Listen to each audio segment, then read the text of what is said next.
Zovem se Anđelija Mladenović, imam 16 godina i idem u Karlovačku gimnaziju. Anđelija se uvek isticala od vrtića, znači od vaspitačice su je hvalile, pa kad je pisala školu, znači od učiteljice u osnovnoj školi, uvek se isticala, uvek je bila negde svoja. Ona se u početku odmah izdvojila od ostalih učenika i pokazala svoju lingvističku sklonost i smisao za književnost i za jezik. Čitala je knjige, čitali smo je, ja sam je uglavnom čitala knjigice, volela je da čita i kako je krenula u stvari od 5. razreda, onda je više počela kako su, znači nijednu lektiru, u stvari od 1. razreda nijednu lektiru nije promašila, a čitala je i ovako. Dobitnica sam nagrada sa republičkog takmičenja Književna olimpijada.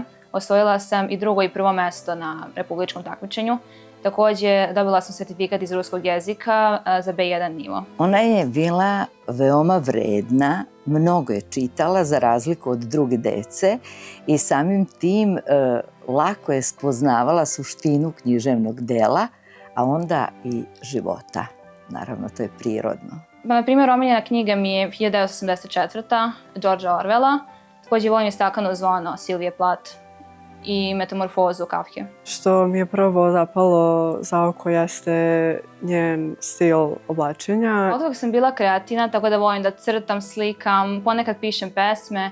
Vola bi te neke hobije da malo krenem više da se bavim njima, pošto uvek su bili tu ti hobije kad sam bila mala, neko vola bi da nekako opet započnem više. Razmišljala sam još nekim takmičenjima, kao na primjer neka jezička, pošto dosta jezika učim, ali još ću vidjeti. Mislim, vola bih da se posvetim najviše književnosti, ipak je to moja strast, ali ko zna. Prosto joj je baš onako, kažem, književnost negde ušla. Sad trenutno čita knjige i na ruskom, i na engleskom, i na koji god jezik zna, ona čita knjige. Prosto voli. Najviše volim klasiku, mada svestrana sam što se tiče knjiga, čitam i druge žanrove.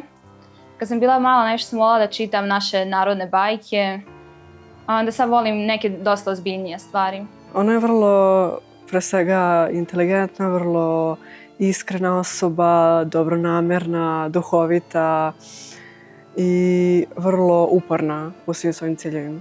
Još uvijek nisam sigurna, ali sam razmišljala da budem psiholog. Mislim, jako volim psihologiju, jako me interesuje kako ljudski um funkcioniše, zato volim da čitam knjige o psihologiji i koje imaju tako psihološki i duboke teme.